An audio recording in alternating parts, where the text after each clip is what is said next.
Assalamualaikum warahmatullahi wabarakatuh. Halo semuanya, perkenalkan saya Astika dengan NPM 2331654 dari Prodi Teknik Komputer kelas 23A. Baik, di sini saya akan menjelaskan tentang satuan internasional.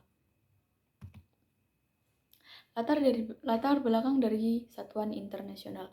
SI adalah singkatan dari Sistem Satuan Internasional yang sudah tak asing lagi bagi pelajar.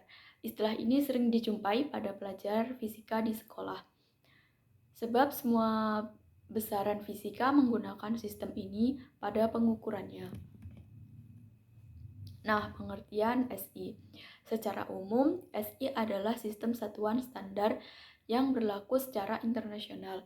Definisi lain, SI adalah bentuk modern dari sistem metrik yang saat ini menjadi sistem pengukuran yang paling umum digunakan.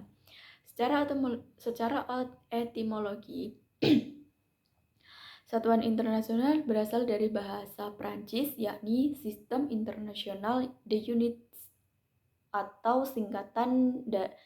disingkat menjadi SI. Sistem ini terdiri dari sebuah sistem satuan pengukuran yang koheren yang berpusat pada 7 satuan pokok, yaitu detik, meter, kilogram, ampere, kelvin, mol, dan kandela.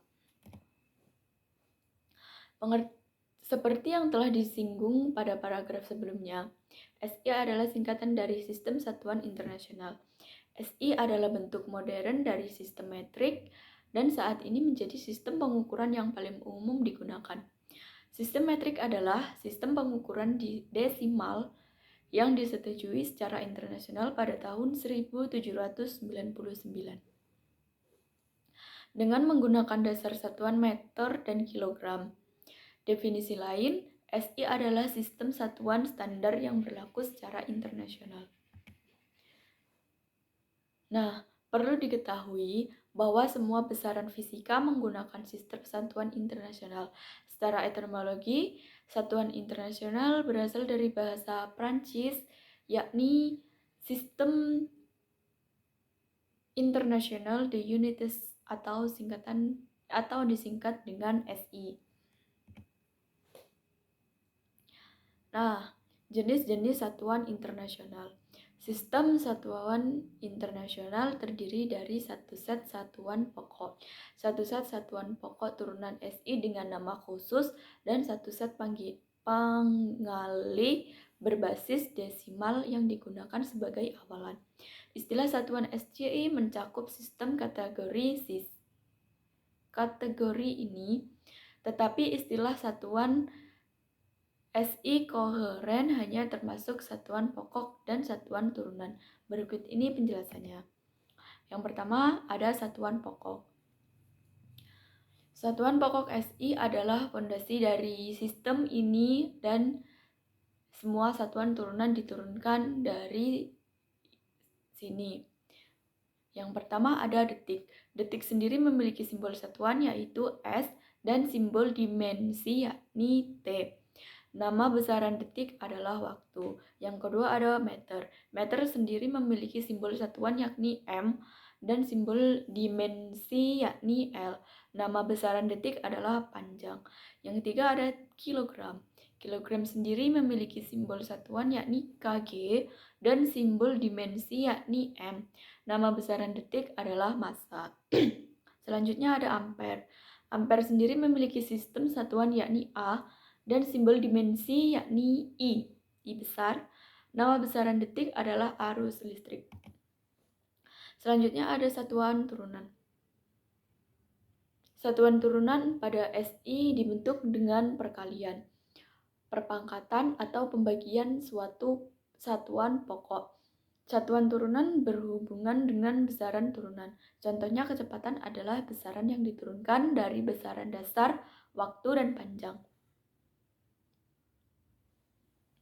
Maka satuan turunan SI-nya adalah meter per sekon atau M per S.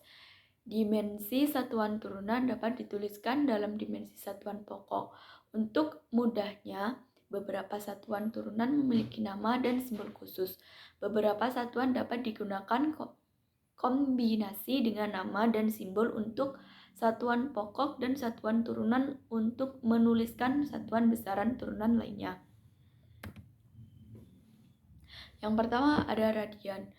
Simbol yang digunakan adalah rad dengan besaran yakni sudut datar. Yang kedua ada steradian. Simbol yang digunakan adalah SR dengan besaran yakni sudut ruang. Yang ketiga ada hertz. Simbol yang digunakan adalah Hz dengan besaran yakni frekuensi. Yang keempat ada Newton. Simbol yang digunakan adalah N dengan besaran yakni gaya berat. Yang selanjutnya ada Pascal. Simbol yang digunakan adalah PA dengan besaran yakni tegangan. Yang keenam ada Joule. Simbol yang digunakan adalah J dengan besaran yakni energi, kinerja, kerja, panas. Yang selanjutnya ada Watt. Simbol yang digunakan adalah W dengan besaran yakni daya, flux, radians. Yang selanjutnya ada Coulomb. Simbol yang digunakan adalah C dengan besaran yakni muatan atau jumlah listrik. Yang selanjutnya ada volt. Simbol yang digunakan adalah V dengan besaran yakni tegangan atau potensi listrik dan GGL. Yang selanjutnya ada farad. Simbol yang digunakan adalah F dengan besaran yakni kapasitansi listrik. Selanjutnya ada yang 11 ada ohm. Simbol yang digunakan seperti gambar yang ada di layar dengan besaran yakni hambatan listrik, impedansi listrik, dan reaktansi. Selanjutnya ada Siemens. Simbol yang digunakan adalah S dengan besaran yakni konduktansi listrik. Yang selanjutnya ada Weber. Simbol yang digunakan adalah WB dengan besaran yakni flux magnetik. Yang ke-14 ada Tesla. Simbol yang digunakan adalah T dengan besaran yakni densitas flux magnetik. Yang selanjutnya ada Henry. Simbol yang digunakan adalah H dengan besaran yakni induktansi. Yang selanjutnya ada derajat Celcius. Simbol yang digunakan adalah seperti yang tertera di layar dengan besaran yakni temperatur relatif. Yang selanjutnya ada lumen. Simbol yang digunakan adalah Lm dengan besaran yakni flux cahaya. Yang selanjutnya ada lux. Simbol yang digunakan adalah Lx dengan besaran yakni iluminasi. Selanjutnya ada Becquerel. Simbol yang digunakan adalah Becky dengan besaran yakni radioaktivitas. Selanjutnya ada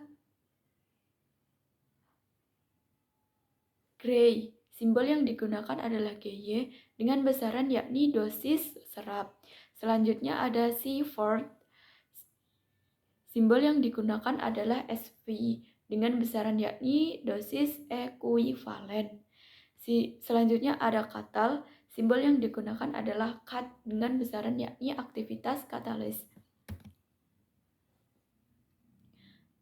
Demikian yang bisa saya sampaikan.